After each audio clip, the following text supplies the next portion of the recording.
kembali di channel saya. Di sini kita akan berbagi, ya, saya akan berbagi hal-hal tentang akuntansi, ya. Saya akan berbagi hal-hal tentang akuntansi, dan pada kesempatan kali ini kita akan belajar tentang beberapa istilah-istilah kunci pada finance dan accounting, khususnya pada balance sheet, ya. Oke, khususnya pada balance sheets, ya. Okay, so welcome back to my channel. It's a Tom Price channel. It's nice to see you again, guys. So today I'm going to share some of the definitions of the fundamental terms in finance and accounting, especially for the balance sheet. Yeah. Okay, so let's get started. Okay, nah yang pertama adalah definisi dari harta, aset, atau aktiva, yang dalam bahasa Inggrisnya adalah aset. Ya. Jadi harta, aset, atau aktiva ini sama, namanya sama ya. Ini adalah segala atau merupakan segala kekayaan perusahaan atau harta perusahaan, tapi bukan harta foya-foya ya, guys ya. Nah, ini adalah harta untuk menambah cash flow perusahaan atau harta yang dibeli agar perusahaan itu bisa berkembang, ya, bisa kaya, lebih berkembang, lebih maju, dan tentu saja cash flow-nya lebih banyak. Nah, di sini harta perusahaan ini bisa secara berwujud maupun yang nggak berwujud. Ya, yang berwujud namanya tangible, yang nggak berwujud namanya intangible asset. Ya, oke. Dan tentu saja harta ini dihitung dalam satuan nilai mata uang. Ya, jadi oke. Nah, jadi assets or the definitions of assets are things. Ya, so tangible or intangible assets. Ya, it of course belong to the company ya, so it is not for sale ya.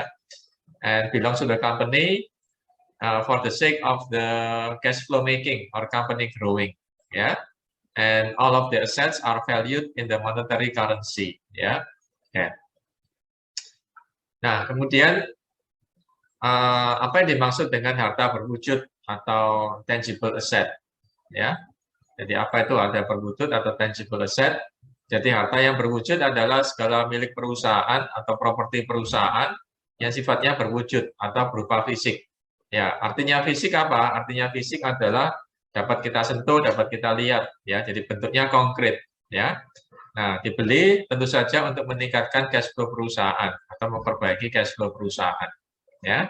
Jadi tangible assets adalah typically physical assets or property owned by a company, such as equipment and then buildings, inventory, ya. Oke, jadi itu adalah harta yang berwujud, ya, atau tangible assets, ya. Nah, kemudian bagaimana dengan harta yang nggak berwujud atau intangible asset? Ya, jadi harta yang nggak berwujud atau intangible asset adalah hak istimewa perusahaan, tapi nggak semua perusahaan punya ya. Nah, karena itu adalah harus dibeli ya, itu nggak gratis ya.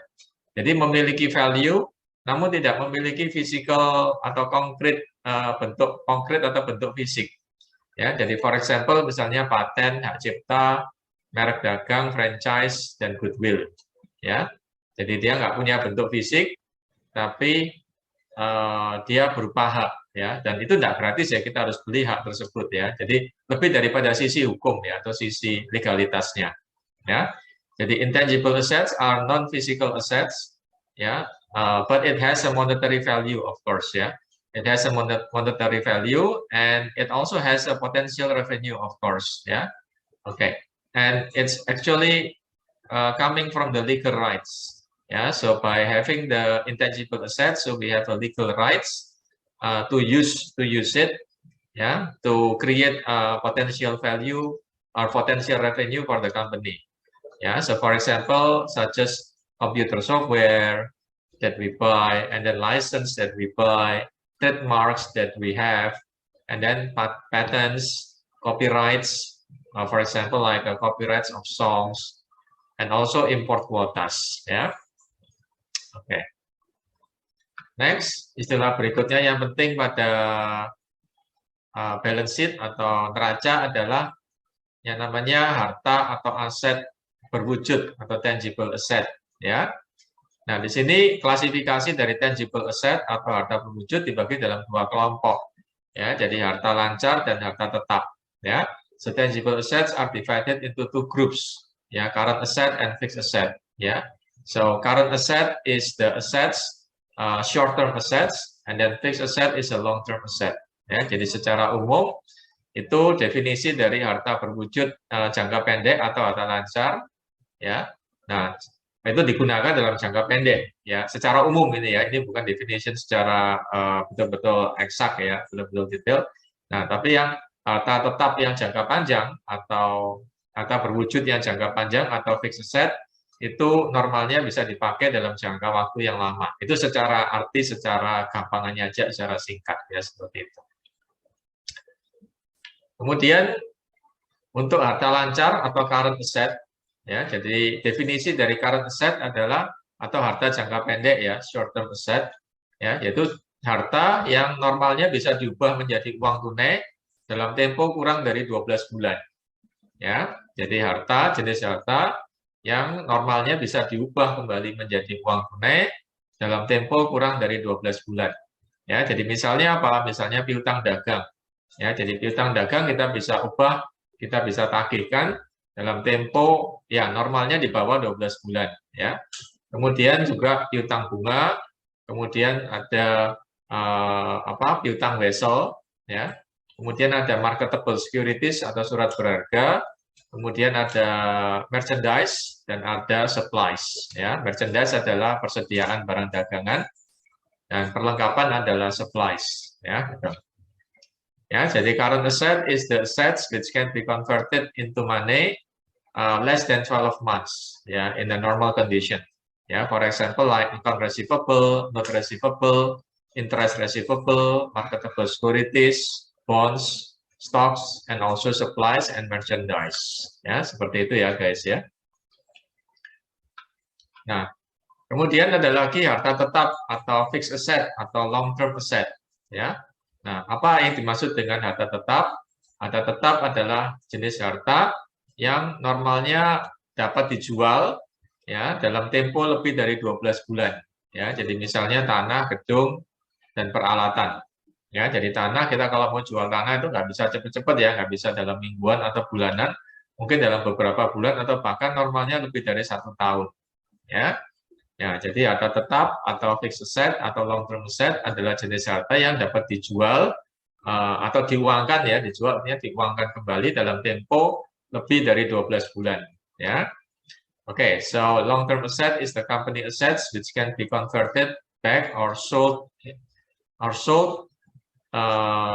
more than 12 months atau beyond 12 months, ya, such as if you are going to sell land or building or equipment, ya, and all of the fixed asset experience depreciation, ya, jadi semua aktiva tetap itu mengalami penyusutan, ya, atau depresiasi, ya.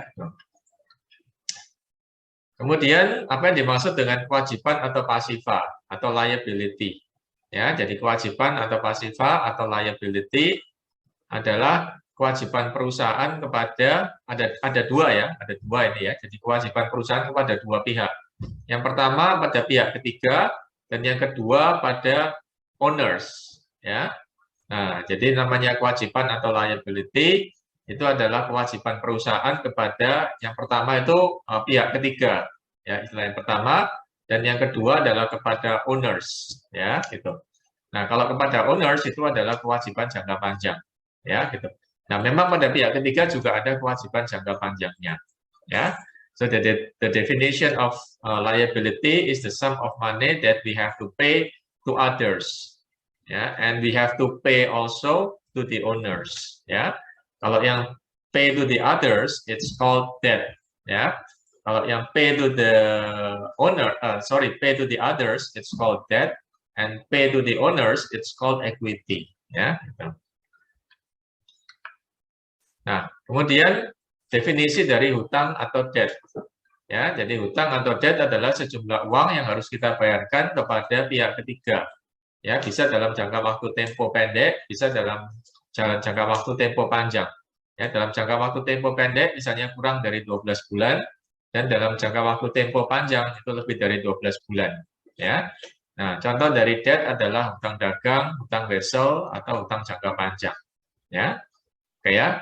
Jadi hutang atau debt adalah the sum of money that the company has to pay to others.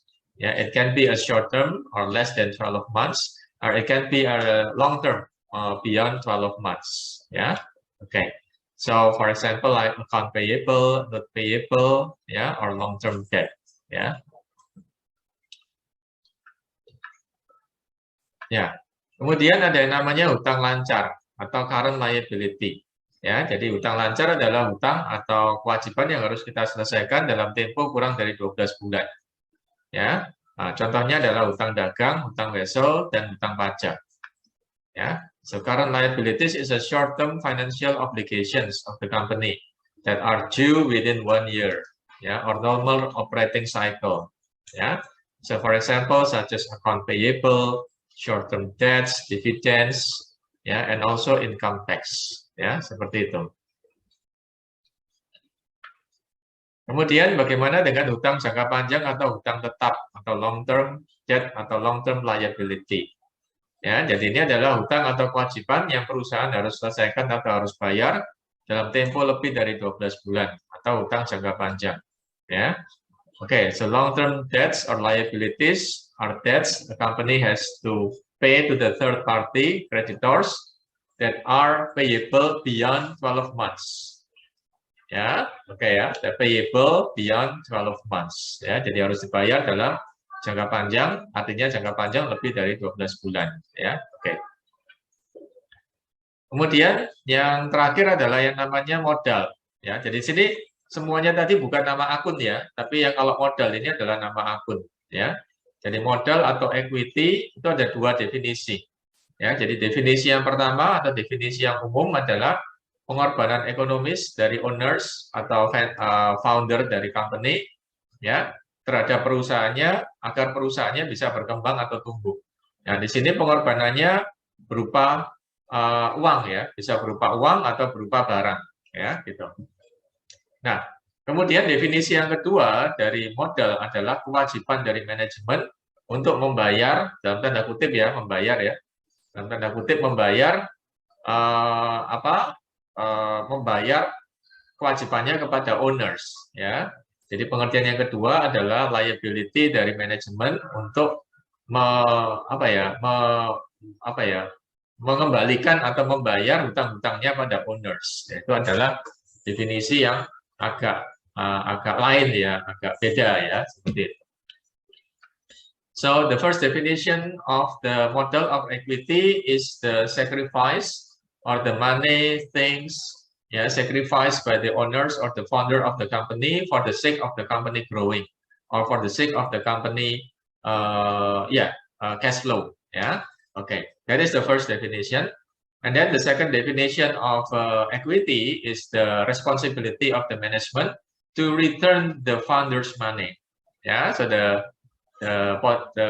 responsibility of the management of the company are to return the founder's money or the owner's money. Ya, oke. Saya rasa itu aja.